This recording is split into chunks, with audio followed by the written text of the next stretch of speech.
Bonjour, je me nomme Diana Bandiaï. Donc aujourd'hui, nous allons parler du NFC ou le Near File Communication. Nous allons voir en premier lieu c'est quoi le NFC, à quoi ça sert et comment ça marche.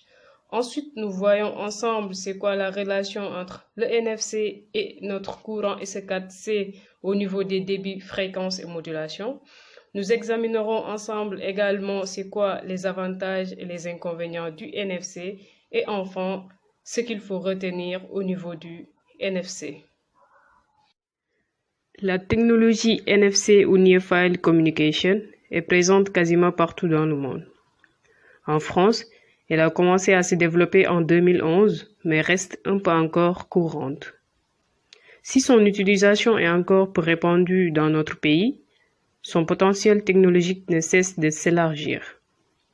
Le NFC est un dérivé de la technologie RFID. Toutefois, les smartphones sont maintenant de plus en plus équipés et les initiatives se multiplient pour tester et développer l'utilisation de ces technologies. En France, son développement s'accélère grâce aux banques qui cherchent à démocratiser le paiement sans contact.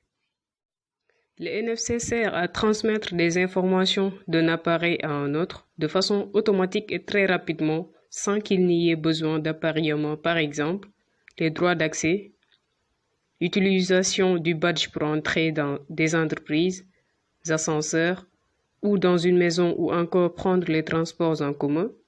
Ça peut également servir à connecter des appareils électroniques et une enceinte sans fil. Il suffit juste de s'approcher de cette enceinte. Ça permet également de faire des paiements sans contact dans les magasins en utilisant une carte bancaire en approchant sa carte à son portable. Le NFC comprend 3 modes d'utilisation. Le mode émulation de carte. Dans le mode passif, le terminal mobile se comporte comme une carte à une puce sans contact. Le téléphone envoie l'information au périphérique NFC présent par exemple sur une borne de validation de titre de transport ou une borne de paiement. Les usages de ce type d'utilisation sont multiples: paiement, billets de spectacle ou transport, coupons, contrôle d'accès, etc. Nous avons encore le mode lecteur. Dans le mode actif, le mobile devient un lecteur de cartes sans contact. Ce mode permet de lire les informations en approchant son mobile d'un tag NFC. Les applications possibles sont tellement variées. Nous avons le tag NFC sur des affiches, pancartes, des monuments, des arrêts-bus ou encore sur des produits. L'objectif dans ce cas est de poursuivre une expérience sur son mobile en apportant un contenu digital. Dans ce mode, le tag NFC a un rôle comparable au QR code et peut être utilisé dans une campagne de marketing offline to online. Nous avons enfin le mode pair à pair. Ce mode fonctionne à double sens et permet à 2 terminaux mobiles d'échanger des informations entre eux.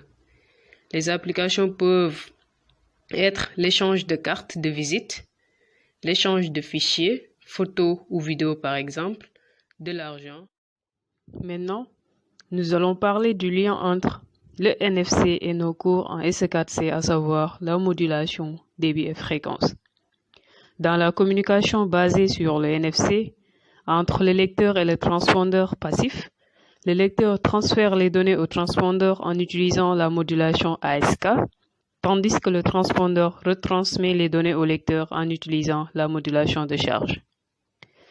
En modulation de charge, la résistance de modulation connectée en parallèle à l'antenne est activée et désactivée à la fréquence d'horloge du signal qui doit être transmis.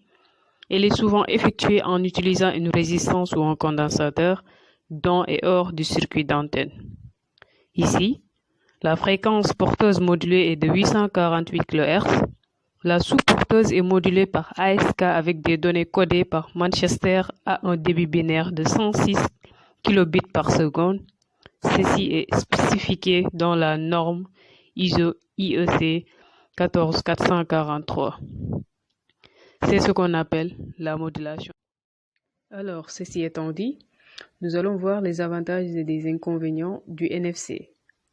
Au niveau des avantages, nous pouvons noter en premier lieu l'efficacité du service à la clientèle.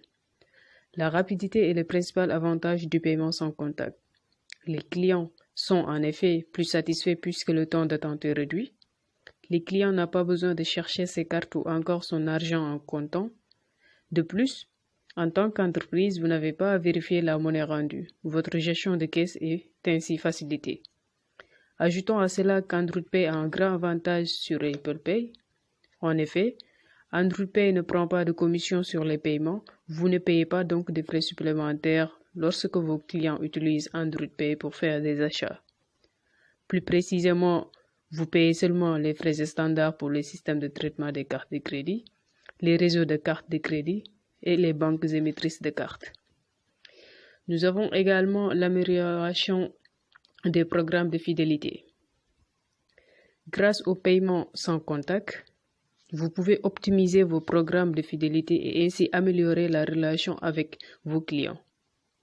En effet, il est possible pour vos clients de conserver directement sur leur téléphone une copie numérique de leur carte de fidélité, carte d'avantage, carte de membre, carte cadeau et de vos offres spéciales telles que bons de réduction, promotion ou remise.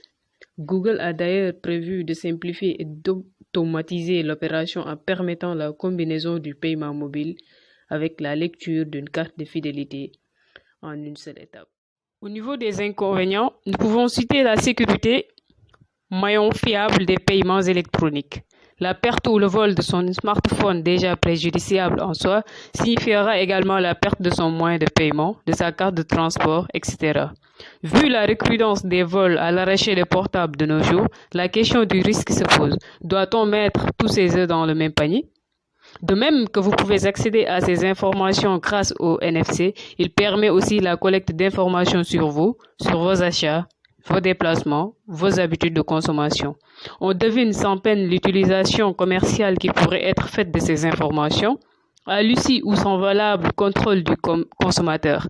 Et ne parlons même pas des atteintes au respect de la vie privée et des données personnelles. On manque encore du recul sur la gestion du changement d'opérateur et le transfert des données bancaires ou autres. Dans quelles conditions de sécurité le transfert se fera-t-il et à quel coût? Est-il vraiment souhaitable de confier à son opérateur autant de données sensibles? Les fonctions usuelles, à savoir carte de transport, carte de fidélité, etc., restent accessibles sur un smartphone déchargé.